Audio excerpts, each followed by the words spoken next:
খোদারি প্রিয় নবী আমাদের রউফ তিনি রহিম তিনি।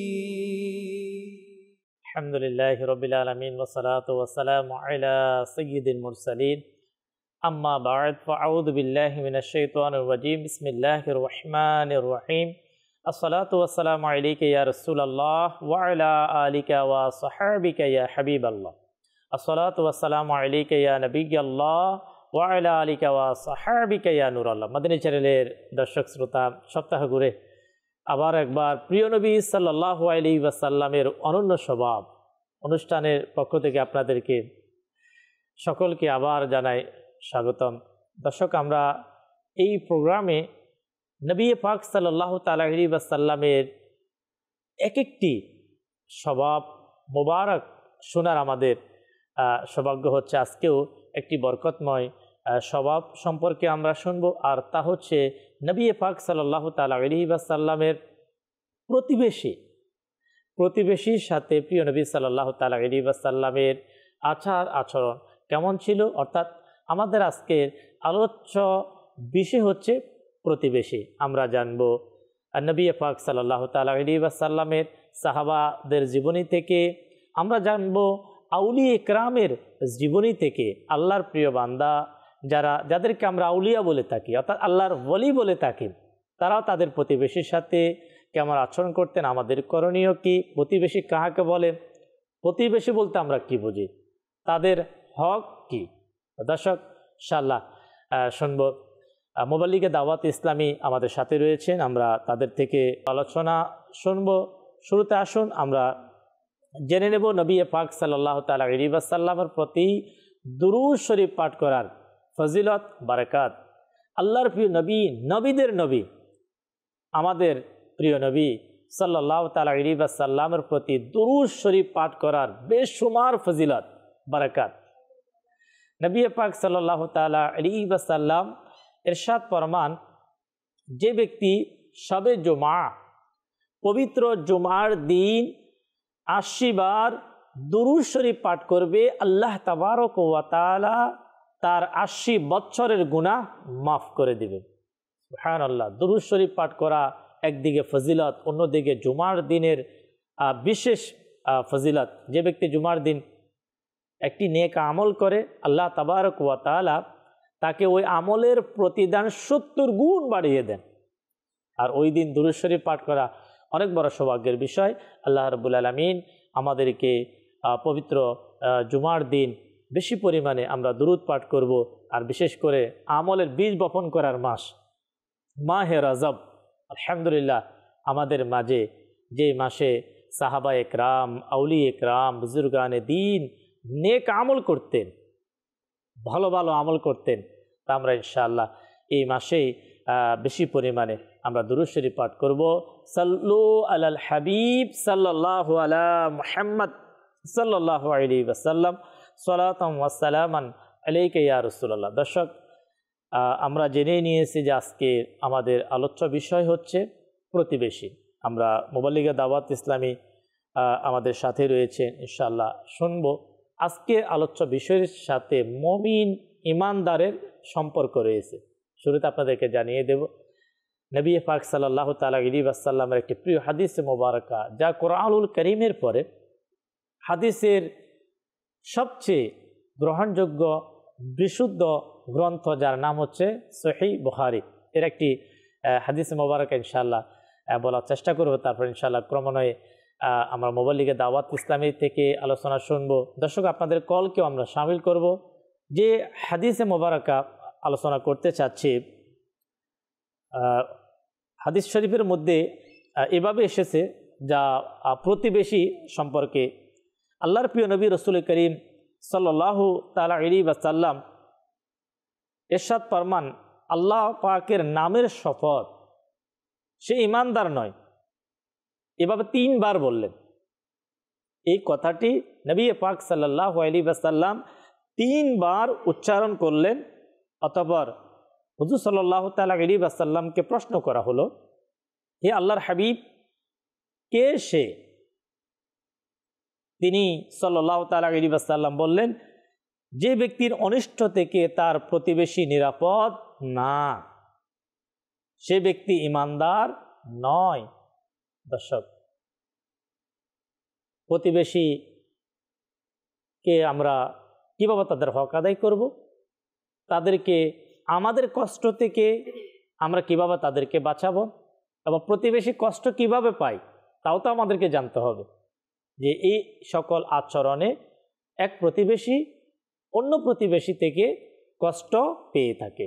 এই বিষয়গুলো ইনশাআল্লাহ আজকে আমরা মাদানী চ্যানেলের আমাদের প্রোগ্রাম প্রিয় নবী সাল্লাল্লাহু আলাইহি ওয়াসাল্লামের অনন্য স্বভাব, নবী পাক সাল্লাল্লাহু তাআলা আলাইহি ওয়াসাল্লামের বরকতময় স্বভাব, আলহামদুলিল্লাহ প্রতিবেশী যারা ছিলেন আমাদের প্রিয় প্রিয় সাহাবাদের জবান থেকেও ইনশাআল্লাহ আমরা শুনব নবী পাক সাল্লাল্লাহু আলাইহি ওয়াসাল্লামের প্রতিবেশীর কিভাবে খবর রাখতেন, প্রতিবেশীর সাথে কিভাবে আচরণ করতেন। আল্লাহ তাআলা আমাদেরকে আজকের প্রোগ্রাম শুরু থেকে শেষ পর্যন্ত মনোযোগ সহকারে দেখার তৌফিক দিক। দর্শক, শুরুতে আমরা মোবাল্লিগে দাওয়াত ইসলামী আমাদের মনোহর ভাই থেকে ইনশাআল্লাহ আলোচনার দিকে যাব। ইনশাআল্লাহ আমরা শুনবো, আল্লাহ তাআলা আমাদেরকে মনোযোগ সহকারে শোনার তৌফিক দিক। বিসমিল্লাহির রহমানির রহিম। আজকের এই প্রিয় নবী সাল্লাল্লাহু আলাইহি ওয়াসাল্লামের অনন্য মোবারক স্বভাব, এই অনুষ্ঠানের যে টপিক বিষয়, এটা বুঝার আর বাকি নেই যে প্রতিবেশী সম্পর্কে আলোচনা করা হবে। প্রতিবেশী এর হক কি আছে, প্রিয় নবী সাল্লাল্লাহু আলাইহি ওয়াসাল্লাম তার মোবারক জীবনীতে প্রতিবেশীর হক কিভাবে আদায় করেছেন, উম্মতে মুহাম্মাদীকে কিভাবে হক আদায় করতে বলেছেন, এই বিষয়ে ইনশাআল্লাহ আজ্জা ওয়াজাল আলোচনা হবে। প্রতিবেশী বলতে আমরা সাধারণত বুঝি যে আমাদের আশেপাশে যারা থাকে তাদেরকে প্রতিবেশী বলা হয়। ইসলামিক পরিভাষায় ইমাম হাসান রাদিয়াল্লাহু তাআলা আনহু থেকে একটি হাদিসে পাক আছে, যেটার বিষয়বস্তু কিছুটা এমন যে প্রতিবেশী হলো তারা যারা তোমার সামনে 40 ঘর, ডানে 40 ঘর, বামে 40 ঘর, পেছনে 40 ঘর অবস্থান করে, 40 ঘরে অবস্থান করে। তো নর্মালি 160 ঘর এরকম যারা আছে তাদেরকে প্রতিবেশী বোঝায়। অনেকে দেখা যায় যে আপনার ঘর সামনে কোনো ঘর নাই, মাঠের পর মাঠ, ক্ষেতের পর ক্ষেত, এরকম। তো যাই হোক, এই মোটামুটি প্রতিবেশীর সংজ্ঞা আমরা বলতে পারি। এই প্রতিবেশীর মধ্যেও আবার অনেক প্রকারভেদ আছে। প্রতিবেশীকেও আবার 3 ভাগে ভাগ করা হয়। তো এই প্রথম দিকের প্রতিবেশী কারা, সবচেয়ে বেশি প্রতিবেশীর মধ্যে যারা হকদার বেশি, তাদের ভাগ করতে গিয়ে অনেকভাবে বলা হয়েছে। তো রক্তের সম্পর্ক, আত্মীয়তার সম্পর্ক, পাশাপাশি সে আবার আমার প্রতিবেশী, আবার সেই দায়রা সীমানার মধ্যে আছে, তো ওই ব্যক্তির হক বেশি এইভাবে। তো এইভাবে দেখা যায় প্রতিবেশীর ঘর ইত্যাদি সংজ্ঞায়িত করা হয়েছে। তা আমরা মোটামুটি বুঝতে পারলাম যে আসলে প্রতিবেশী কাদেরকে বলা হয়। এরপরে যে বিষয়গুলো প্রতিবেশী সম্পর্কে আল্লাহ নবী সাল্লাল্লাহু আলাইহি ওয়াসাল্লাম বিভিন্নভাবে হাদিসে পাক বর্ণনা করেছেন, প্রতিবেশীর বিষয়ে বুঝিয়েছেন। আল্লাহ নবী সাল্লাল্লাহু আলাইহি ওয়াসাল্লাম একটি হাদিসে পাকের মধ্যে ইরশাদ করেন, প্রতিবেশীর হক যথাযথভাবে আদায় করো, তাহলেই খাঁটি মুসলমান হতে পারবে। চিন্তা করুন যে আমরা প্রত্যেকটি মুসলমান চাই, আমাদের বিশ্বাস, আমাদের ঈমান আছে, আমরা মুসলমান, কিন্তু খাঁটি মুসলমান হওয়ার জন্য আল্লাহ নবী সাল্লাল্লাহু আলাইহি ওয়াসাল্লাম প্রতিবেশীর হক যথাযথভাবে আদায় করতে বললেন। মানে প্রকৃত মুসলমান যদি হতে হয় তাহলে প্রতিবেশীর হক আদায় করতে হবে। সুবহানাল্লাহ। মাদানী চ্যানেলের দর্শক, আমরা যেহেতু সমাজে আমরা বসবাস করে থাকি, তাই প্রতিবেশীর সাথে আমাদেরকে থাকতে হয়। প্রতিবেশী আমাদের সাথে থাকবে, আলহামদুলিল্লাহ আমরা মুসলমান। আর ইসলাম এমন একটি ধর্ম যে ইসলাম প্রতিটা জিনিসের বিষয় আমাদেরকে শিক্ষা দিয়েছে। নবী পাক সাল্লাল্লাহু তাআলা আলাইহি ওয়াসাল্লাম আমাদেরকে শিক্ষা দিয়েছেন যে এমন একটি ধর্ম যে আমি প্রতিবেশীকে বাদ দিয়ে ইমানদার হতে পারবো না। তাহলে যদি কেউ মুমিনে কামিল, যেটা মুবাল্লিগে দাওয়াত ইসলামী থেকে আমরা জানতে পারলাম, মানে খাঁটি মানে প্রকৃত মমিন, মমিনে কামিল যেটাকে বলা হয়, পরিপূর্ণ ইমানদার। ইমানদার যদি হতে হয়, আমি নামাজ পড়ব, কোরআন তেলাওয়াত হবে, আমার আপনার জিকির হবে, মা বাবার খিদমত হবে, হালাল উপার্জনও হবে, সব কিছু হওয়ার পরেও যদি আমি প্রতিবেশীকে বঞ্চিত করি, তাহলে আমি মমিন হতে পারছি না। দেখেন ইসলাম কেমন একটি ধর্ম। আলহামদুলিল্লাহ, যদি একজন ব্যক্তি যদি সে চিন্তা করে যে ইসলাম কোনো একটি সাইডকে বাদ দেয় নাই, কখনো প্রতিবেশীর কথা, কখনো মা বাবার কথা, কখনো আত্মীয় স্বজনের কথা, কখনো ছেলের কথা, কখনো মেয়ে, এভাবে আলহামদুলিল্লাহ আল্লাহ তাবারক ওয়া তাআলার দয়ায় এই বিষয়গুলো প্রথম হচ্ছে আমাদের জানা। যখন আমরা জানবো, তো আমাদের এই বিষয়গুলোকে পালন করা, মেনে চলা আমাদের জন্য খুব সহজ হবে। প্রতিবেশীর গুরুত্ব অনুধাবনের জন্য একটু আপনার সাথে অ্যাড করব যে আল্লাহ নবী সাল্লাল্লাহু আলাইহি ওয়াসাল্লামের কাছে বিভিন্ন বিষয়ে কিন্তু ওহী নিয়ে আসতেন জিবরাইল আলাইহিস সালাম। তো জিবরাইল আলাইহিস সালাম প্রতিবেশীর বিষয়ে এত খবরাখবর নিতেন এবং আল্লাহর পক্ষ থেকে মেসেজ দিতেন আর তদারকি করতেন, খবর নিতেন।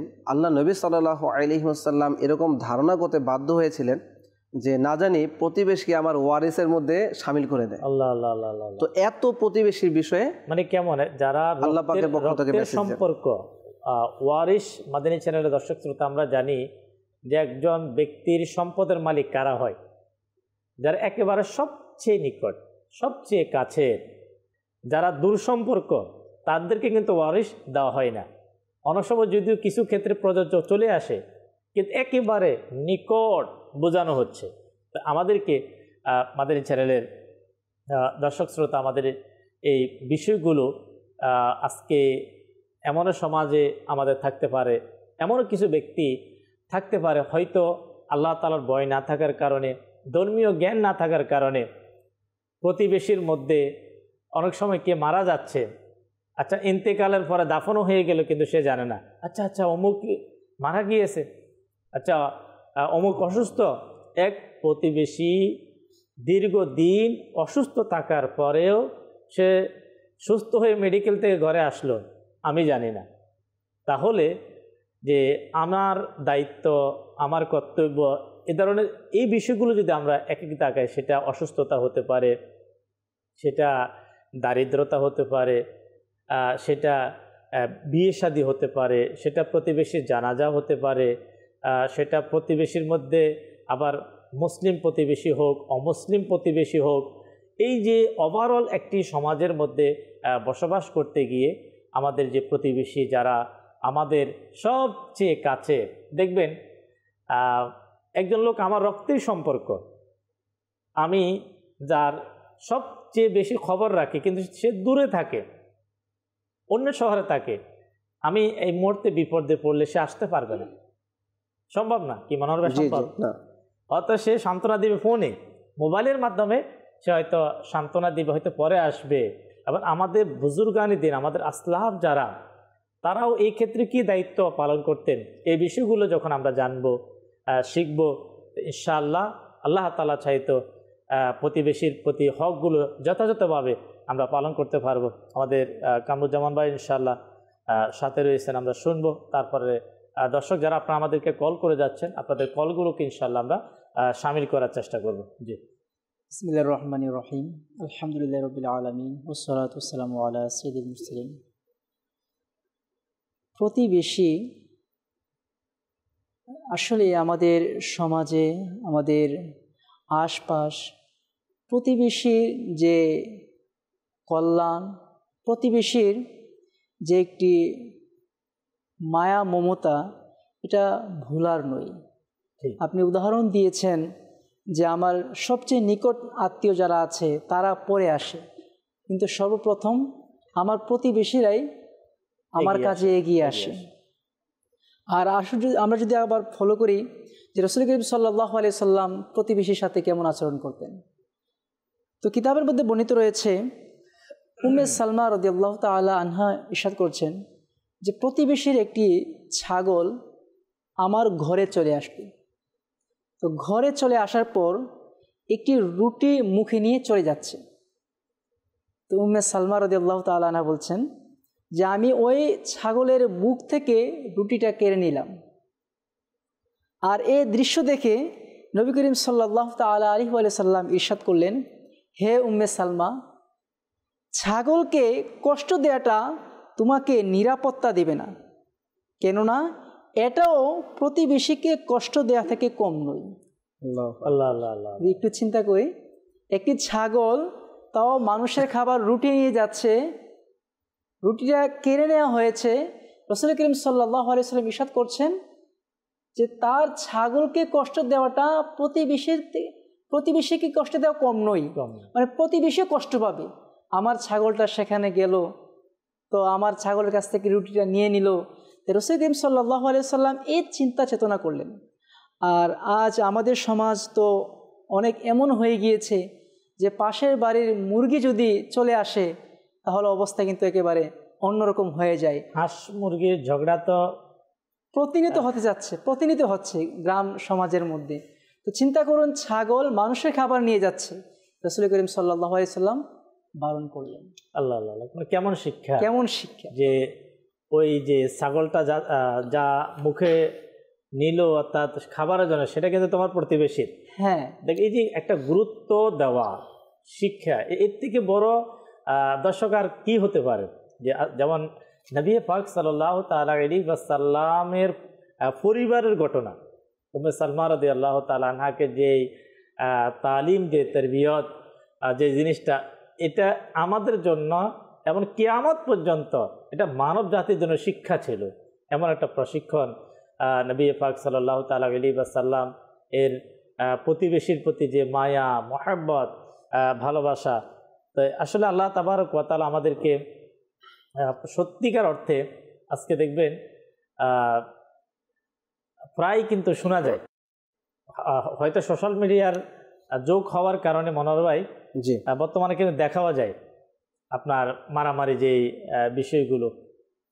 এর যদি উভয় যে দল, যে এক প্রতিবেশী আরেক প্রতিবেশীর সাথে, এক গ্রামবাসী অথবা আরেক গ্রামবাসীর সাথে, এই যে পাশাপাশি যে যারা আপনার একে অপরের সাথে দুর্ব্যবহার বলেন, খারাপ ব্যবহার বলেন, মারামারি যাই কিছু বলেন, উভয়কে যদি প্রতিবেশীর হকগুলো, প্রতিবেশীর প্রতি দায়িত্ব কর্তব্যের বিষয়গুলোকে যদি সামনে রাখা হয়, তাহলে দেখা যাচ্ছে যে এই বিষয় কখনো কি সম্ভব না। মূল কারণ হচ্ছে যে আমি মুসলমান, আমি আমার প্রতিবেশী সম্পর্কে, যে আমার প্রতিবেশী সে আমার থেকে কী চায়, সে আমার থেকে কি হক পেতে পারে, এবং আমি আমার প্রতিবেশী থেকে আমি কি হক পেতে পারি। আজকে আমাদের সমাজ ব্যবস্থা এমন, আমাদের সামাজিক প্রেক্ষাপট এমন, এটা ছিল পূর্ব আমরা দেখতাম আপনার এক প্রতিবেশীর বিভিন্ন বিষয়ে, আপনার এক প্রতিবেশী আরেক প্রতিবেশীকে কিভাবে তার কাজে সহযোগিতা করা যায়, তাদের সামাজিকভাবে তাকে কিভাবে ডেভেলপ করা যায়, যদি সে ক্ষতিগ্রস্ত হয় তো তাকে কিভাবে সহযোগিতা করা হয়। আর এখন তো সহযোগিতা তো করা দূরের কথা, অনেক ক্ষেত্রে দেখা যায় মায়াদাল্লাহ, যে কিভাবে তাকে আরও কষ্ট দেওয়া যায়, আরও তাকে নষ্ট করে দেওয়া যায়, তাকে মামলা মোকদ্দমার মধ্যে ফাঁসিয়ে দেওয়া যায়, তাকে লাঞ্ছিত করা হয়, মানুষের সামনে তাকে বেজ্জিত করা হয়। কত এটা আজকে তো আমাদের সামনে অ্যাভেলেবেল। আল্লাহ তাআলা বোঝার তৌফিক, ইনশাআল্লাহ আমরা আলোচনা শুনবো। একটি ভিডিও প্যাকেজ রয়েছে আমাদের, প্রতি সপ্তাহে আমরা প্রোগ্রামে একটি ভিডিও রাখার আমরা চেষ্টা করি, যেখানে আমরা মোটামুটি কিছু শিখার আমাদের সৌভাগ্য হয় আলোচ্য বিষয় সম্পর্কে। তারপর ইনশাআল্লাহ আমরা কলও শামিল করব। আল্লাহ তাআলা চাইতো আল্লাহ তাআলা আমাদেরকে বিষয়গুলো বোঝার তৌফিক দিক, যে চালিয়ে দিক। সাল্লু আলাল হাবিব সাল্লাল্লাহু তাআলা আলা মুহাম্মদ সাল্লাল্লাহু তাআলা আলাইহি ওয়াসাল্লাম। দর্শক শ্রোতা, প্রতিবেশী যে বিষয়টা রয়েছে, যেহেতু আমরা মানুষ আর আমাদেরকে বসবাস করার জন্য সমাজেই বসবাস করতে হবে, সেক্ষেত্রে প্রতিবেশী অবশ্যই প্রয়োজন। আর এই প্রতিবেশী ছাড়া কখনোই আমরা সমাজে বসবাস করতে পারবো না। এখন এই প্রতিবেশীর কিছু ভাগ রয়েছে। কিছু প্রতিবেশী আছে নিকটে, আবার কিছু আছে দূরে, আবার কিছু প্রতিবেশী আছে তারা আত্মীয়, আবার কিছু প্রতিবেশী আছে তারা অমুসলিম। এই যে বিভিন্ন ভাগ রয়েছে, তো প্রতিবেশীর যে হক রয়েছে, হকের ব্যাপারেও হাদিসে পাকের মধ্যে ভিন্ন ভিন্ন বর্ণনা পাওয়া যায়। কোন প্রতিবেশীর হক কতটুকু এবং সেটা কিভাবে আদায় করতে হবে। আজ আমি আপনাদেরকে কিছু প্রতিবেশীর হক সম্পর্কে জানানোর চেষ্টা করব। নাম্বার 1, এমন প্রতিবেশী যে আমার প্রতিবেশী আছে কিন্তু সে মুসলমান না, অমুসলিম, তার প্রতি আমার একটি হক, সেটি হলো সে আমার প্রতিবেশী এজন্য। আরেকটা প্রকার হলো প্রতিবেশীর উপর 2টি হক আদায় করতে হয় মানুষের। সেটা হলো নাম্বার 1 সে মুসলমান, নাম্বার 2 সে আমার প্রতিবেশী। মুসলমান হওয়ার কারণে একটি হক আদায় করতে হবে, আর প্রতিবেশীর কারণে আরেকটি হক আদায় করতে হবে, অর্থাৎ তার জন্য 2টি হক। আরেকটি প্রকার হাদিসে পাকের মধ্যে বর্ণনা করা হয়েছে, আর এক প্রকারের প্রতিবেশীর জন্য 3টি হক আপনাকে আমাকে আদায় করতে হবে। নাম্বার 1 সে মুসলমান, নাম্বার 2 সে প্রতিবেশী, নাম্বার 3 সে আত্মীয়। এই 3 প্রকারের লোকের অর্থাৎ হকের ব্যাপারে হাদিসে পাকের মধ্যে এসেছে। 3 নম্বর যেটা আছে দর্শক শ্রোতা, সেটা হলো গিয়ে একজনই ব্যক্তি কিন্তু তার সাথে আমার সম্পর্ক 3টা দিক দিয়ে, এ কারণে 3টি হক তার প্রতি আমার রয়েছে, সেটাকে আদায় করতে হবে। সে আমার প্রতিবেশী, এ কারণে তার হক আদায় করতে হবে। সে আমার আত্মীয়, এদিক থেকেও তার হক আদায় করতে হবে, এবং আত্মীয়, প্রতিবেশী, মুসলমান। আচ্ছা, লাস্ট নম্বর যে বিষয়টা রয়েছে দর্শক শ্রোতা, সেটা হলো গিয়ে একজন ব্যক্তিকে 3টি হকের প্রতি খেয়াল রাখার কথা বলেছে হাদিসে পাকের মধ্যে। নাম্বার 1 সে মুসলমান ভাইয়ের প্রতি হক রয়েছে। নাম্বার 2 সে আমার প্রতিবেশী, এ কারণে তার হক আদায় করতে হবে।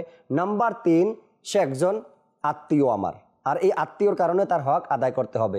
তো এই 3টি হক একজন ব্যক্তির প্রতি রয়েছে, এবং 2টি হক আরেকজনের প্রতি, আর 1টি হক আরেকজনের প্রতি। এভাবে করে প্রতিবেশী হওয়ার কারণে তাদের ভিন্ন ভিন্ন হকের প্রতি আমাদেরকে খেয়াল রাখতে হবে। আর নবী করিম সাল্লাল্লাহু তাআলা আলাইহি ওয়াসাল্লাম এটাই আমাদেরকে শিক্ষা দিয়েছেন, যেন আমরা প্রতিবেশী যারা রয়েছে তাদের হকগুলো আমরা সঠিকভাবে আদায় করি। আল্লাহ তাবারক ওয়া তাআলা এই অনুষ্ঠান থেকে প্রতিবেশীর হক সম্পর্কে জেনে আমল করার তৌফিক দিক।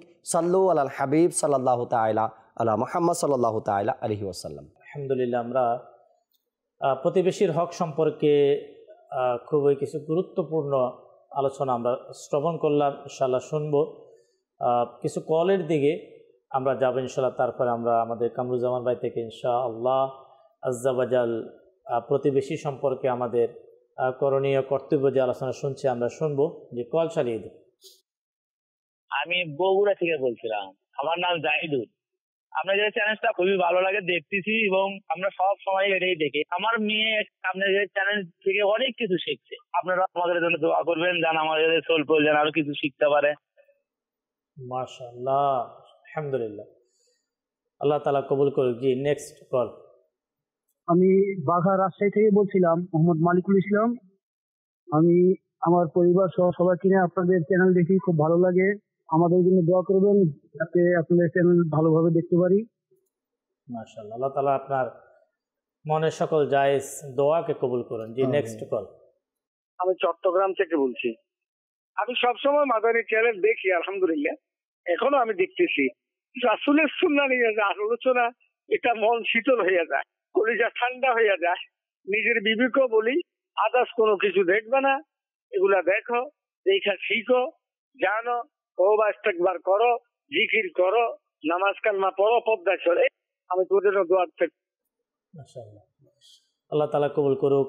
যারা মাদানী চ্যানেল আলহামদুলিল্লাহ আপনারা দেখে থাকেন, জানিয়েছেন মাশাআল্লাহ মাদানী চ্যানেল দেখার বারাকাত সম্পর্কে জানিয়েছেন। আল্লাহ রাব্বুল আলামিন কবুল করুক। শুকরিয়া আদায় করি এভাবে কল করার জন্য। মাদানী চ্যানেলকে ঘরে ঘরে আমরা আম করার চেষ্টা করি। নিজ মাদানী চ্যানেলকে দেখি, অন্যান্য যারা রিলেটিভ যারা রয়েছে অথবা আমাদের প্রতিবেশী যারা রয়েছে, আমাদের প্রতিবেশীকে যদি আমরা চাই তার সকল হক এর পাশাপাশি এটাও তো দায়িত্ব, এটাও তো একটা বড় কর্তব্য যে প্রতিবেশী নামাজ পড়ে কিনা, প্রতিবেশী হালাল উপার্জন করে কিনা, প্রতিবেশী মাঝে আল্লাহ এবং তার রসুলের আনুগত্য মধ্যে চলে কিনা। এক নেককার, ফরহেজগার, নামাজি মুসলমানের বড় একটা দায়িত্ব তার প্রতিবেশীকে ভালো কাজের দিকে আহ্বান করা। আলহামদুলিল্লাহ, আর যদি প্রতিবেশীকে মাদানী চ্যানেল দেখার জন্য আপনি ইনশাআল্লাহ উৎসাহিত করেন, আর সে মাদানী চ্যানেল দেখে ইনশাআল্লাহ নামাজি হয়, ভালো কাজে অগ্রসর হয়, আল্লাহ তাআলা চাইতে প্রতিবেশী আমার আপনার জন্য কাল কিয়ামতের ময়দানে যদি সেই নেককার হয়ে জান্নাতে যাওয়ার প্রস্তুতি নেয়, হয়তো আমাকে আপনাকে সে সুপারিশ করবে, আমাকে আপনাকে জান্নাতে যাওয়ার কাজে সহযোগিতা করবে। আল্লাহ আমাদেরকে তৌফিক দিক। শুনছিলাম প্রতিবেশীর হক সম্পর্কে, প্রতিবেশী কাকে বলে সে সম্পর্কে শুনছিলাম। তো আমরা ইতিপূর্বে শুনে নিয়েছি প্রতিবেশী আশপাশ যারা আছে 40 ঘর, তাদেরকে প্রতিবেশী বলা হয়। তো বুখারী শরীফের এক হাদিস পাকের মধ্যে এসেছে, মা আয়েশা সিদ্দিকা রাদিয়াল্লাহু তাআলা আনহা বললেন, একদিন আমি নবী করিম সাল্লাল্লাহু আলাইহি ওয়াসাল্লাম এর দরবারে আরজ করলাম, ইয়া রাসূলুল্লাহ সাল্লাল্লাহু আলাইহি ওয়াসাল্লাম, আমার দুজন প্রতিবেশী আছে, তাদের মধ্যে আমি কাকে উপহার দেব? তো নবী করিম সাল্লাল্লাহু আলাইহি ওয়াসাল্লাম ইরশাদ করলেন, যার দরজা তোমার নিকটে আছে। মা আয়েশা প্রশ্ন করলেন, ইয়া রাসূলুল্লাহ, আমি আমার দুজন প্রতিবেশীর মধ্য থেকে কাকে আমি উপহার দেব? তো রাসূল করিম সাল্লাল্লাহু আলাইহি ওয়াসাল্লাম ইরশাদ করলেন, যার দরজা তোমার কাছে। এই হাদিস পাকের ব্যাখ্যা করতে গিয়ে মুফতি আহমদ ইয়ার খান রহমতুল্লাহি তাআলা বলেন, বোঝা গেল প্রতিবেশীর নৈকট্য দরজার ভিত্তিতে হয়ে থাকে, ছাদ দিয়ে নয়, আর না দেয়ালের ভিত্তিতে হয়ে থাকে। যদি এক ব্যক্তির ঘরের দেওয়াল ও ছাদ আমাদের ঘরের সাথে সংযুক্ত থাকে কিন্তু দরজা দূরে থাকে, আর অপরজনের দরজা আমাদের নিকটে কিন্তু ছাদ দেয়াল আমাদের দূরে, তো ওই দ্বিতীয় ব্যক্তিকেই প্রতিবেশী বলে সর্বাধিকার আগে গণ্য করতে হবে, কেননা সে দরজার দিক দিয়ে আমার কাছে। আচ্ছা, সে যার দরজা যত নিকটে তাকে সে তা তো প্রাধান্য দিতে হবে, মাশাআল্লাহ। কেন দিতে হবে? কারণ তার সাথে বেশি সাক্ষাৎ হয়ে থাকে, তার সাথে দুঃখ, সহমর্মিতা, আবেগ বেশি প্রকাশ করা হয়ে থাকে, আশেপাশের নিজেদের কাজ সমন্বয়ে করা হয়ে থাকে। এই জন্য যার দরজা তোমার নিকটে তুমি তাকে বেশি অগ্রাধিকার দাও, বেশি প্রাধান্য দাও। তো এটা হচ্ছে প্রতিবেশীর একটি সংজ্ঞা, যে দরজা যেটি কাছে সেটা আমার প্রতিবেশী, তাকে বেশি অগ্রাধিকার দিতে হবে। তো প্রতিবেশী অনেকগুলো হক আছে, আর প্রতিবেশীর হকের মাধ্যমে, হক আদায় করার মাধ্যমে কখনো কখনো মানুষের জীবন পরিবর্তন হয়ে যায়। কিতাবের মধ্যে বর্ণিত আছে হযরতে বাইজিদ বুস্তামি রহমতুল্লাহি তাআলা আলাইহি এর জীবনের একটি ঘটনা। তার পাশে এক প্রতিবেশী ছিল, তো প্রতিবেশী ছিল অমুসলিম। তো প্রতিবেশীর যিনি গড়ের কর্তা, যিনি মালিক, সে কিছুদিনের জন্য সফরে গেল, কোথাও সফরে গিয়েছে। তো যখন সন্ধ্যা হলো, রাত আসলো, তো ওই প্রতিবেশীর ঘর থেকে কান্নার আওয়াজ আসছে, বাচ্চাদের কান্নার আওয়াজ আসছে। তো বাইজিদ বুস্তামি রহমতুল্লাহি তাআলা আলাইহি খবর পাঠালেন, গিয়ে দেখো তারা কেন কান্না করছে। তো খবর নিয়ে আসা হলো যে তাদের ঘরে আলো নেই, বাতি নেই, অন্ধকার, এজন্য বাচ্চারা ভয়ে কান্না করছে। তো তিনি রহমতুল্লাহি তাআলা আলাইহি তার নিজের ঘরের একটি প্রদীপ তেল ভর্তি করে পাঠিয়ে দিলেন। তো একদিন চলে গেল। তো এভাবে কয়েকদিন যাবৎ ওই যে ঘরের কর্তা সে সফর থেকে এখন আসছে না। তো বাইজিদ বুস্তামি রহমতুল্লাহি তাআলা আলাইহি প্রতিদিন তেল ভর্তি করে তাকে বাতি দিয়ে আসছে, আগুন দিয়ে আসছে আলোর জন্য, প্রদীপের জন্য। তো যখন ও মুসলিম তার ঘরে আসলো, তো এসে তার স্ত্রীর কাছ থেকে সম্পূর্ণ ঘটনা তিনি শুনলেন যে বাইজিদ বুস্তামি রহমতুল্লাহি তাআলা আলাইহি তিনি আমাদের ঘরে প্রতিদিন বাতি দিয়ে যায়, আলো দিয়ে যায়, আর তার বরকতে, তার বদলতে আপনার বাচ্চারা কান্নাকাটি করা থেকে বিরত থাকে। তো এই অমুসলিম কথা শোনার পরে তিনি বললেন যে বাইজিদ বুস্তামির ঘরের আলো আমার ঘরে প্রবেশ করেছে, তো যেহেতু আলো প্রবেশ করেছে তা আমরা কেন অন্ধকার থাকবো, আমরা সকলে একসাথে মুসলমান হয়ে যাব। অতঃপর সকলে মুসলমান হয়ে গেল। তো এই যে বিষয়টা আপনি কিছু পূর্বে বলেছেন যে অসুস্থতা হয়েছিল, তাদের সেবার মাধ্যমে, সহযোগিতার মাধ্যমে আপনি সফল হয়েছেন। তো এই যে বাইজিদ বুস্তামি রহমতুল্লাহি তাআলা আলাইহি তিনি তার প্রতিবেশীর কাজে এগিয়ে এসেছেন, তাকে সাহায্য করেছেন, বদলতে প্রতিবেশীর হকও আদায় হয়েছে, নেকির দাওয়াতও দেওয়া হয়েছে, এর বরকতে অমুসলিম পরিবার মুসলমান হয়ে গিয়েছি। কত আমাদের আসলাফ বুজুর্গানে দিন ছিলেন। মাদানী চ্যানেলে একাধিকবার মালিক বিন দিনার রহমতুল্লাহ তাআলা আলাইহির প্রতিবেশী অমুসলিম যে ওনার সাথে কেমন দুর্ব্যবহার করেছে, তারপর এরপরে মালিক বিন দিনার রহমতুল্লাহ তাআলা আলাইহি কেমন ব্যবহার করলেন, পরক্ষণে এর রেজাল্ট সে মুসলমান হয়ে গেল। তার ইমাম আবু হানিফা রহমতুল্লাহ তাআলা আলাইহির যে এলাকার যে আপনার অগ্নি পূজারীর ঘটনা মাদানী চ্যানেল থেকে হয়তো আমরা একাধিকবার আমরা শুনেছি, তাকে জেলখানা নিয়ে যাওয়া হলো। আর আমাদের ইমাম আবু হানিফা রহমতুল্লাহ তাআলা আলাইহি তার সুপারিশের জন্য কোথায় গেলেন? জেলখানাতে গেলেন। এই যে দর্শক, আমরা একটা শোনার পরে আমাদের খেয়াল, আমাদের চিন্তা চেতনা আমাদের মধ্যে ডেভেলপ কতটুকু হলো, যে আমি এই কথাটা পূর্বে শুনলাম, আজও শুনলাম। অনেকেই প্রশ্ন থাকতে পারে যে হুজুর নতুন কথা বলেন। আচ্ছা, নতুন কথা বলেন, তাহলে আমি পুরাতনগুলোর উপর কতটুকু আমল করলাম? এই বয়ানটা করলেন মার্কাজে মজলিস শুরা নিগরান হাজি ইমরান আত্তারি সালামুল বারি, আমাদের নিগরান যিনি, উনি একবার বয়ান করলেন যে ভাই অনেকে বলে যে নতুন কথা বলেন। আচ্ছা, পুরাতন যে কথাগুলো, তিনি বলেন যে পুরাতন যে কথাগুলো আমরা শুনলাম ওই কথার উপর আমরা কতটুকু আমল করলাম।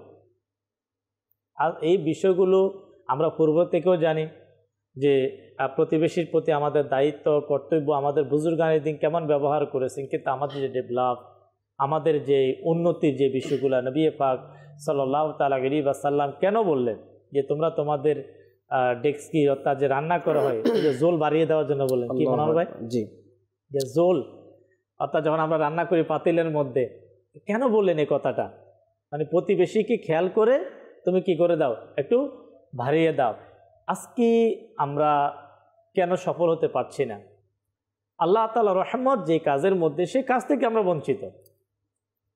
আমার আপনার প্রতিবেশী, একই বিল্ডিংয়ে বসবাস, একই আপনার যদি শহরভিত্তিক যে আপনার এলাকাগুলো, যে সিটি যে এলাকা, সেখানে তো দেখা যাবে যদি আমরা আশেপাশের মধ্যে একাধিক বিল্ডিং, অথবা আমরা যে বিল্ডিংয়ে আমরা থেকে থাকি, যেখানে আমাদের বসবাস, আমাদের সাধ্য অনুযায়ী, এমন তো পসিবল না যে আপনি সবাই একের সাথে সবার সাক্ষাৎ করা, সবার খেদমত করা, সবাই সব কিছু করা, কিন্তু মন মানসিকতা থাকা যে আমি মুসলমান হিসাবে আমার এই দায়িত্ব, এই কর্তব্য এতটুকু, আমি এই জিনিসগুলো আমি করার জন্য চেষ্টা করব। আমার প্রতিবেশী যদি যাতে করে আমার দ্বারা কোনো প্রকারের কষ্ট না পায়, যদি সে আমাকে কষ্ট দেয়, তাহলে এই ব্যাপারে আমি কি করব?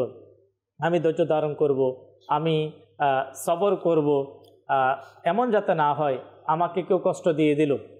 হয় অনেক সময় কোনো কারণে কোনো একজন প্রতিবেশী দুর্ব্যবহার করে নিল, করার পরে দেখা যায় এটা পাবলিসিটি করা, তার গীবত করা, মাআযাল্লাহ তাকে সেখান থেকে বিদায় করে দেওয়া, তাকে মহল্লা থেকে তাকে বের করে দেওয়া, এবং মানুষের মাঝে তার খারাপ ত্রুটি বয়ান করা। দেখেন, এটি কি আমার দায়িত্ব ছিল? এটি কি আমার কর্তব্য ছিল? কিন্তু আমি ওই প্রতিবেশী যখন সে জানতে পারবে, তখন তার মনে কেমন আসবে? এই উভয়ের পক্ষ থেকে একটা হিংসাত্মক ভাব যদি সৃষ্টি হয়, তাহলে সেখানে কি আল্লাহ রহমত পাওয়া যাবে? না, তখন কেউ কারো খবর নেবে না। আপনার দেখা যাচ্ছে না, আজকে আপনি দেখবেন আমাদের দেশের মধ্যে অসংখ্য অগণিত ঘটনা, পাশের ঘরে, পাশের বাড়িতে, প্রতিবেশীর মধ্যে। এক রেওয়ায়তের মধ্যে তো আসছে যেখানে 40 ঘরের কথা বলা হয়েছে, কিন্তু আবার 40 হাতের কথা বলা হয়েছে, মানে দূর পর্যন্ত পুরা, তাহলে দেখা যাচ্ছে যে কয়েক বাড়ি পর্যন্ত আপনাকে যাওয়া লাগতে পারে। এমন ব্যক্তি, সে বিছানার মধ্যে শোয়া, তাকে দেখার জন্য কেউ আসতেছে না, সে অনেক বিপদের মধ্যে, তারপর কেউ আসছে না তাকে সহযোগিতা করার জন্য। এর কারণের মধ্যে একটি কারণ এটাও হতে পারে যে সে মানুষকে কষ্ট দিয়েছে, মানুষের হক নষ্ট করেছে, মানুষকে পূর্বে সে বিপদের মধ্যে নিক্ষেপ করেছে, আজকে সেই বিপদে কেউ আসছে না, এমনও কিছু কারণ হতে পারে। তাই আল্লাহ তাআলা আমাদেরকে এই বিষয়গুলো আমাদেরকে বোঝার তৌফিক দিক। মনোহর ভাই, কয়েকটি বিষয়ে আলোচনা, আসলে শোনার থেকে চিন্তা বেশি করা দরকার আমাদের। জি, দর্শক যারা আছে এতটুকু যথেষ্ট যে প্রতিবেশীর হক পুঙ্খানুপুঙ্খভাবে আদায় করতে হবে। এই প্রতিবেশী আমি ভালো কিনা সেটার সত্যায়ন করবে দুনিয়া ও আখিরাতে। সুবহানাল্লাহ। একটা মানুষ বিদায় হলে কিন্তু তার বিষয়গুলো আমরা সমাজে শুনি, ঠিক না? আল্লাহর ওলিদের বিষয় যখন আমরা আয়াতে কারিমা কোরআনুল কারিমে শুনেছি যে তাদের ডর নেই, ভয় নেই, তো অজান্তে আসতে পারে যে তাদের ডর নেই, ভয় নেই, তাদের সাধনা কেমন যে তাদের ডর ভয় আল্লাহ দূর করে দিলেন। তো এই যে ঘটনাটা বলল আল্লাহর ওলিদের, আরও আমরা কিন্তু আরও প্রতিবেশী অন্যান্য ঘটনা শুনছি। আপনি মালিক বিন দিনারের কথা বলেন, ইমামে আজম আবু হানিফা। তো চিন্তা কেমন থাকে সে একটা ঘটনা বলবো। এক আল্লাহর ওলি তার ঘরের মধ্যে ইঁদুরের উৎপাত, মুকাশাফাতুল কুলুবের মধ্যে ইমাম গাজ্জালী রহমতুল্লাহ তাআলা আলাইহি এই ঘটনাটি লিখেছেন। জি, যে ঘরের মধ্যে ইঁদুরের উৎপাত বেশি। তো ঘরে ইঁদুর থাকলে কেমন কষ্ট করে এটা আমরা জানি। খাবার রেখে শান্তি নেই, জিনিসপত্র রেখে শান্তি নেই ইত্যাদি। তো এক ব্যক্তির সাথে সে পরামর্শ করলো অনেক ইঁদুর কি করা যায়। তো ওই ব্যক্তিটাকে পরামর্শ দিল বিড়াল ঘরে আনেন, বিড়াল যেখানে সেখান থেকে ইঁদুর পালিয়ে যাবে। নূহ আলাইহিস সালামের ঘটনার মধ্যে আমরা শুনেছি যে বিড়ালের আবিষ্কারের যে ঘটনা, বিড়াল তৈরি হওয়ার যে ঘটনা, যে ইঁদুরে সামান ওই নৌকার মধ্যে কেটে ফেলছিল, সমস্যা করছিল, তখন নবী দোয়া করলো, তখন আল্লাহ পাক বাঘের মাধ্যমে, তার হাঁচির মাধ্যমে এই বিড়ালকে তৈরি করলো। তো বিড়াল যখন তার ভাবভঙ্গি নিয়ে চলা শুরু করলো, ইঁদুররা পালিয়ে গেল। তো তার ইঁদুরের কাজ সেই সময় থেকে কি কাটাকাটি করা। তো আল্লাহর ওলিকে যখন ওই ব্যক্তি পরামর্শ দিল বিড়াল আনেন, তখন সে বলে আমি তো ভাবছি যে হ্যাঁ আনলে তো হয়, কিন্তু আমি এটা চিন্তা করে আনছি না যে এই বিড়াল আনার কারণে ইঁদুর আমার ঘর থেকে তো চলে যাবে, কিন্তু আমার ঘর থেকে চলে গিয়ে আমার কোনো প্রতিবেশীর ঘরে গিয়ে প্রবেশ করবে, আর সেখানে গিয়ে প্রতিবেশীকে কষ্ট দেবে, সেটা তো ইসলাম শিক্ষা দেন। সেটা তো আমি সহ্য করতে পারবো না। এই যে চিন্তা করুন যে সুদূর প্রসারী চিন্তা ভাবনা, শুধুমাত্র যে আমি উপকার করব এটাই না, বরং আমার দ্বারা প্রত্যক্ষ পরোক্ষভাবে প্রতিবেশীর কষ্ট হচ্ছে কিনা সেই বিষয়টা দেখা। মানে প্রয়োজন আমার কষ্ট হোক, কিন্তু বুজুর্গ তিনি প্রতিবেশী যাতে কষ্ট না হয়। তো যদি ইমরান ভাই আমরা এই যে বেশ কিছু ঘটনা যদি মনে রাখি, তাহলে কিন্তু আমাদের সমাজের মধ্যে চলা খুব সহজ হয়ে যায়, প্রতিবেশীর হক আদায় করা সহজ হয়। আপনি পূর্বে যে একটু কথা বলেছেন সেটা এটা অ্যাড করবো, যে তরকারি পাকালে সেখানে একটু ঝোল বেশি দেওয়ার জন্য, যাতে আমরা জানি গোশত পাকালে গোশতের ঝোল দিয়ে কিন্তু অনেক খাবার খাওয়া যায়। তো এইভাবে আর যদি দেয়া সম্ভব না হয় তাহলে কি করো, খাবারটাকে গোপন রাখো। ঠিক তেমন আবার ফল ফলাদি যদি বাসায় নিয়ে আসো, তো ঝুলাতে নিয়ে এসো না, তাদের প্রতিবেশীর সন্তান দেখে আক্ষেপ না করে। তো যদি দেওয়ার সামর্থ্য থাকে তাহলে নিয়ে আসো, আর যদি না সামর্থ্য থাকে তাহলে গোপনে আনো। অনেক সময় সামর্থ্য থাকে অল্প, পরিবারের সদস্য দিয়ে আর প্রতিবেশীকে দেয়া যাবে না, তো সেটাকে গোপনে। আবার আরেকটি কথা বলা হয়েছে যে তুমি খাবার পাকাবে, এর ধোঁয়া যেটা আছে, আগুনের ধোঁয়া, সেটা যাতে প্রতিবেশীর ঘরে গিয়ে তাকে কষ্ট না দেয়। হ্যাঁ, যদি সেই খাবারের অংশ প্রতিবেশীকে দাও তাহলে ধোঁয়া ছড়ালে কোনো প্রবলেম নেই, কারণ প্রতিবেশী সে আকাঙ্ক্ষায় থাকবে যে আমি তো খাবার পাবো। তাহলে ধোঁয়ার কষ্ট সহ্য করলেও কি তার কাছে একটা মেসেজ চলে যায় যে খাবার আমার জন্য পাকানো হচ্ছে। তো এই যে দেখেন ইসলামের কত সুন্দর বিষয়গুলো। মনোহর ভাই, আপনারা তো আলোচনা করছেন মাশাআল্লাহ। এই মুহূর্তে যারা মাদানী চ্যানেলের সাথে শুনছে, হয়তো অনেকের প্রশ্ন থাকতে পারে এটা কি সম্ভব, এ ধরনের প্রশ্ন থাকতে পারে। জি, আসলে দর্শক অবশ্যই সম্ভব। এই নবী পাক সাল্লাল্লাহু তাআলা আলাইহি ওয়াসাল্লাম এমন কোনো কাজ উম্মতের জন্য দেন না যেটা উম্মত পারবে না, সম্ভব। হ্যাঁ, কখন সম্ভব? যখন আমার আপনার মাঝে সেই ইসলামী অনুভূতি আসবে, সে মোহাব্বত আসবে, সে ভালোবাসা আসবে। যেমন কর্ম তেমন ফল।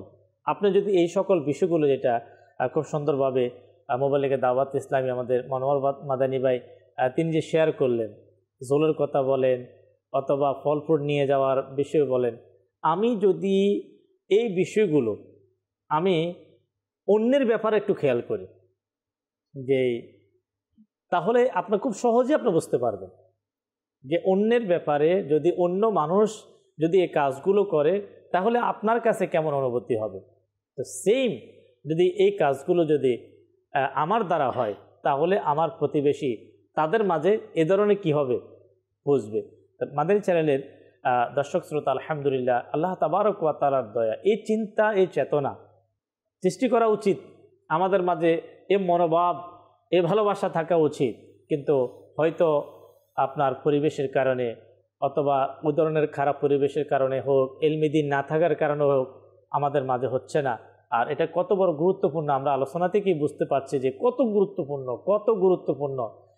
আমি আপনাদেরকে বলবো আলহামদুলিল্লাহ, আল্লাহ তাআলার দয়া, দাওয়াত ইসলামী এমন একটি পরিবেশ, এমন একটি মহল, আপনার মাঝে এই মহব্বতগুলো, এই ভালোবাসাগুলো, প্রতিবেশীর খেয়াল রাখা, প্রতিবেশীকে ভালোবাসা, তাকে কষ্ট থেকে বাঁচিয়ে নেওয়া, তার হকগুলো যথাযথভাবে আদায় করা, তার খবর নেওয়া, তার বিয়ে শাদিতে খবর নেওয়া, জানাজাতে খবর নেওয়া, অসুস্থ হয়ে গেলে তার খবর নেওয়া। ইনশাআল্লাহ আল্লাহ তাআলার দয়া, দাওয়াত ইসলামীর প্রতিষ্ঠাতা তিনি প্রায় এগুলো শিক্ষা দেয়। এই যে কেউ অসুস্থ কিনা তার একটু খবর নেওয়া হোক। তা এই আমির আহলে সুন্নাতের শিক্ষা, দাওয়াত ইসলামীর মাদানী মহল এই পরিবেশে এমনভাবে আলহামদুলিল্লাহ প্রতিষ্ঠিত হচ্ছে, এর বারাকাতে যারা দাওয়াত ইসলামের সাথে রিলেটেড, আলহামদুলিল্লাহ আল্লাহ তাআলার দয়া, আমার একটা বড় সুধারণা, তারা চেষ্টা করে, তারা যে যেখানে আছে, যে এলাকাতে আছে, আলহামদুলিল্লাহ চেষ্টা করা হয়। তো আমি আপনাদেরকে বলবো যে আলহামদুলিল্লাহ আজকের এই প্রোগ্রাম থেকে দাওয়াত ইসলামীর মাদানী পরিবেশের সাথে আমরা সম্পৃক্ত হই। এর মাধ্যমে ইনশাআল্লাহ উত্তম এই পরিবেশ, উত্তম এই প্ল্যাটফর্ম আমাদের মন মানসিকতাকে ইনশাআল্লাহ উত্তম বানিয়ে দিবে, আমাদের চিন্তা চেতনাকে পরিবর্তন করে দিবে। কেননা যে প্রতিবেশী এটা এমন একটা জিনিস। একটি হাদিস শরীফ এর দিকে আমি যাব, স্মরণে আসছে যে কোন একজন মহিলার ব্যাপারে যখন নবী পাক সাল্লাল্লাহু তাআলা আলাইহি ওয়াসাল্লামের কাছে দুইজন মহিলার ব্যাপারে বললেন। আর পুরুষরা বেশিরভাগ বাহিরে থাকে, মহিলাদেরকে সবসময় মহল্লাতে, ঘরে, আশেপাশে থাকতে হয়। তার মহিলাদের জন্য আসলে খুবই গুরুত্বপূর্ণ এই বিষয়টি। বললেন যে অমুক মহিলা, নবী পাক সাল্লাল্লাহু তাআলা আলাইহি ওয়াসাল্লামের কাছে এক প্রকার অভিযোগ করা হলো, সে প্রতিবেশী, আমাদের প্রতিবেশীর মধ্যে একজন মহিলা এমন রয়েছে যে নামাজ পড়ে, ইবাদত বন্দিগি করা হয়, কিন্তু তার জবান দ্বারা তার প্রতিবেশী কষ্ট পায়, আশেপাশে যারা থাকে তারা কষ্ট পায়।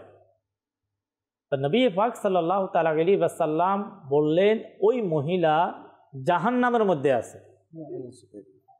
আবার বললে যে ইয়া রাসূলুল্লাহ, ইয়া হাবিবাল্লাহ, এমনও এক মহিলা যার ব্যাপারে শোনা যায় যে অত বেশি আমল, অত বেশি বলতে ফরজ নামাজ, ফরজ ইবাদত অবশ্যই করতেন, কিন্তু বেশি আমল, যেমন একটু কোরআন তেলাওয়াত করা, এক্সট্রা যে আমল করা, অনেকে ফরজের পাশাপাশি খুব নফল ইবাদত করেন, কিন্তু ওই মহিলার মাঝে সে নফল ইবাদতের ওই ধরনের ছিল না, কিন্তু তার ব্যবহার, তার প্রতিবেশী তার উপর সন্তুষ্ট। যখন এই কথা বললেন, নবী পাক সাল্লাল্লাহু তাআলা আলাইহি ওয়াসাল্লাম সুসংবাদ শুনিয়ে দিলেন, বললেন ওই মহিলা জান্নাতের মধ্যে। দেখেন, আমার আপনার প্রতিবেশী আমার আপনার জন্য এক প্রকার জাহান্নাম, আবার আমার আপনার জন্য এক প্রকার জান্নাত। আমাদের প্রিয় নবী সাল্লাল্লাহু তাআলা আলাইহি ওয়াসাল্লাম একবার 3 বার আল্লাহ পাকের শপথ করে ইরশাদ করেন, আল্লাহ পাকের শপথ, সে মুমিন হতে পারবে না। আল্লাহ পাকের শপথ, সে মুমিন হতে পারবে না। সাহাবায়ে কেরাম আরজ করল, ইয়া রাসূলুল্লাহ সাল্লাল্লাহু আলাইহি সাল্লাম, কে মুমিন হতে পারে না? ইরশাদ করলেন, সে মুমিন হতে পারে না যার প্রতিবেশী তার অনিষ্টতা থেকে নিরাপদ নেই। আজ আমরা ইতিপূর্বে শুনেছি যে হুজুর বলেছেন যে জুল বাড়িয়ে দাও, খাবার পাকিয়ে তাকিয়ে দিয়ে আসো, সদাচরণ করো। তো মানুষের মাঝে একটি প্রশ্ন জাগতে পারে, যেটাও কি সম্ভব আপনি বলেছেন। তো এই প্রশ্ন জাগারও কারণ আছে। কেন আছে? আজকাল আমাদের সমাজের সকলেই জানে এখন তো এক প্রতিবেশী আরেক প্রতিবেশীকে অত্যাচার করে, তা উল্টো তার খাবার কেড়ে নেই, খাবার দিবে তো দূরের কথা, উল্টো খাবার কেড়ে নেই, এমন পরিস্থিতির শিকার হয়ে যাচ্ছে আমরা। আর বর্তমান সমাজে তো এই যেগুলো মারামারি, ফিতনা, ফাসাদ, এর মধ্যে একটা অংশ হচ্ছে প্রতিবেশী, যে সে আমার এ কাজটা কেমন করলো, আমার প্রতিবেশী কেন করলো, এটা একটা। আর এটা তো একটা হচ্ছে অনিষ্টতা, আর কোনো মুমিন যদি প্রতিবেশী যদি সে অসুস্থ থাকে বা সে দারিদ্র হয়, তাকে সেবা করা, সহযোগিতা করা। এক হাদিসে পাকের মধ্যে এসেছে যে নবী করিম সাল্লাল্লাহু আলাইহি ওয়াসাল্লাম ইরশাদ করেন, ওই ব্যক্তি পরিপূর্ণ মুমিন নয় যে নিজে পরিতৃপ্ত আহার করে অথচ তার সামনে তার প্রতিবেশী ক্ষুধার্ত থাকে। আল্লাহ, সামনে রমজান মাস আসছে। মাদানী চ্যানেলের দর্শককে বলবো যে আলহামদুলিল্লাহ হয়তো বেশি দিন বাকি নেই। রজব মাস প্রায় শেষের দিকে চলে আসবে, হয়তো 1.5 মাসও নেই রমাদানুল মুবারকের। তো আমরা ইনশাআল্লাহ আজ্জা ওয়াজাল রমাদানুল মুবারকের যারা উত্তম খাবারের জন্য আগে থেকে আমরা প্রস্তুতি নিয়ে থাকি। আবার অন্যদিকে অনেকের সেহরির ইন্তজাম থাকে না, অনেকের থাকলেও কিন্তু তেমন সুব্যবস্থা থাকে না। ইফতারের আয়োজন থাকলেও হয়তো সর্বোচ্চ পানি দিয়ে তারা ইফতারি করতে হয়। এই যে আজকের যে আলোচনা, এই আলোচনা যদি আমাদের স্মরণ থাকে, আমল করার নিয়ত থাকে, হয়তো রমাদানুল মুবারকে অন্যান্য বারের চাইতে এবারও আমাদের একটু চিনানটা একটু চেঞ্জ হয়ে যাবে, কিছু বাজেট তাদের জন্য হয়ে যাবে, তা আপনার প্রতিবেশীর জন্য হয়ে যাবে। শুধু রমাদানুল মুবারক কেন, রমজান ছাড়াও অন্যান্য সময় আল্লাহ যাদেরকে তৌফিক দিয়েছেন প্রতিবেশীদের মধ্যে, এটা তো আল্লাহ তাআলার দেওয়া। এটা আমার আপনার কি শক্তি, কি সামর্থ্য যে যে অল্প দামে চাকরি করেন, অল্প ছোট বিজনেস করেন, ছোট ব্যবসা করেন, সেও আল্লাহ তাআলার বান্দা। আবার যে বড় বিজনেস করে সেও আল্লাহ তাআলার বান্দা। এটা আল্লাহ তাবারক ওয়া তাআলা আপনাকে দিয়েছেন, আল্লাহ আপনার প্রতি আর্থিকভাবে আপনাকে স্বাবলম্বী করেছেন। তাই আমি যদি আল্লাহর বান্দা হয়ে আরেকজন আল্লাহর বান্দাকে যদি আমি সহযোগিতা করি, ইনশাআল্লাহ আমার আপনার সম্পদ কখনো কমবে না, বরং মানুষের দোয়ায় মানুষের ভাগ্য পরিবর্তন হয়।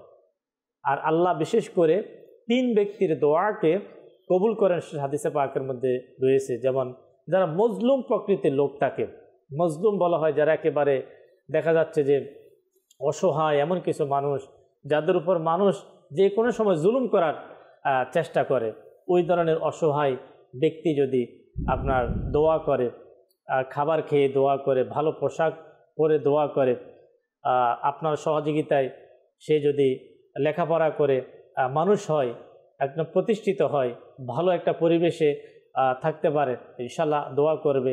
তো প্রতিবেশীর খেয়াল রাখার পাশাপাশি প্রতিবেশী এলাকারও খেয়াল রাখবো। আচ্ছা, প্রতিবেশী শহরও থাকে অনেক সময়, এই শহর পাশের শহর, তখন শহরে খেয়াল রাখবো, প্রতিবেশী দেশ হতে পারে। এভাবে যে মনোবল যদি থাকে যে যে কোনো সময়, যে কোনো গ্রাম, যে কোনো দেশে আপনার কোনো বিপদ আসতে পারে, সেই বিপদে এগিয়ে যাওয়া। আমরা বিভিন্ন সময় শুনে থাকি অমুক সময় অমুক দেশে এই ধরনের কোনো দুর্ঘটনা ঘটলো, যেটা আজকেরও ঘটনা হয়তো আমরা অনেকে জানি, আমরা অনেকে জানি না। তো এই ধরনের বিভিন্ন দেশে হোক, বিদেশে হোক, সমাজে হোক, প্রতিবেশে হোক, আমাদের এই ধরনের কোনো যদি বিপদ আসে, আমরা সাধ্য অনুযায়ী আমরা ইনশাআল্লাহ সহযোগিতা করব, আমরা হেল্প করব। মানুষ যদি দোয়া করে তো ইনশাআল্লাহ আল্লাহ তাআলা চাইতো এর মধ্যে বরকত চলে আসবে। নবী পাক সাল্লাল্লাহু তাআলা আলাইহি ওয়াসাল্লামের সাহাবা ইকরামদের যে শিক্ষা ব্যবস্থা, আল্লাহ রসুল সাল্লাল্লাহু তাআলা আলাইহি ওয়াসাল্লাম আসহাবিকান নুজুম যে বললেন, সাহাবা ইকরামকে তারকার সাথে যে তুলনা দিলেন, সাহাবা ইকরামের যে আদর্শগুলো আজকে পুরো পৃথিবীতে অল মুসলমান যে কোনো বিষয়ে কিন্তু সাহাবীদের উদাহরণ দেয় যে নবীর সাহাবা এমন ছিল, নবী পাকের সাহাবা এমন। কেন আজকে নবী পাকের সাহাবাদের উদাহরণ কেন দেওয়া হয়? যে নবী পাক সাল্লাল্লাহু আলাইহি ওয়াসাল্লামের সাহাবা ছিল তারা যারা হুজুর সাল্লাল্লাহু তাআলা আলাইহি ওয়াসাল্লাম থেকে প্র্যাকটিক্যাল সব ব্যবস্থাপনা শিখেছেন এবং আমল করেছেন। সর্বশেষ কথা বলেই সাহাবা ইকরামদের প্রতিবেশীর ব্যাপারে বলে ইনশাআল্লাহ শেষ করব। আল্লাহ আমাদেরকে বুঝার সেই তৌফিক আল্লাহ তাআলা আমাদেরকে দান করুক। প্রতিবেশীর সাহাবা ইকরামের মাঝে এমনই ঘটনা ঘটল, একটি বকরির মাথা আসলো, ছাগল উপহার হিসাবে আসলেন, প্রয়োজন ছিল। ওই পরিবারের সাহাবা একরামদের যে পরিবার ছিল তারা চিন্তা করলেন যে পাশের ঘর, যে তাদের প্রয়োজন আমাদের চেয়েও বেশি মনে হচ্ছে। সেখানে পৌঁছার পরে তারা সেটাকে রাখলেন না, 3 নাম্বার ঘরে পাঠিয়ে দিলেন, যে হতে পারে আমাদের চাইতে ওনাদের প্রয়োজন বেশি। তো 3 নাম্বার ঘর, 4র্থ নাম্বার ঘরে পাঠিয়ে দিলেন। পর্যায়ক্রমে 1ম নাম্বার ঘরে এসে পৌঁছল। দেখেন, এখানে যদি কোনো একজন মানুষ শিখতে চায়, এ থেকে তো অনেক কিছু শেখা যায়। আমার নবীর সাহাবা কেন আজকে নবীর সকল সাহাবী জান্নাতি জান্নাতি কেন বলা হচ্ছে? একটা উপহার আসলো, অন্য ঘরের কথা চিন্তা করলেন, সে 2য় ঘর, 3য় ঘর, 4র্থ, 5ম, 6র্থ এভাবে এসে আবার 1ম ঘরে এটা এসে আবার হাজির হলো। কেমন ছিল নবী পাক সাল্লাল্লাহু আলাইহি ওয়াসাল্লামের সাহাবা একরাম হুজুর সাল্লাল্লাহু আলাইহি ওয়াসাল্লামকে মহব্বত করতেন, ভালোবাসতেন। নবী পাক সাল্লাল্লাহু তাআলা আলাইহি ওয়াসাল্লামের উসওয়াতুন হাসানা, উত্তম আদর্শ প্রতিটা কাজে বাস্তবায়ন করেছেন। আলহামদুলিল্লাহ, দাওয়াত ইসলামী এটাই চাই যে আমাদের মাঝে এই আদর্শ আমাদের মাঝে আসুক।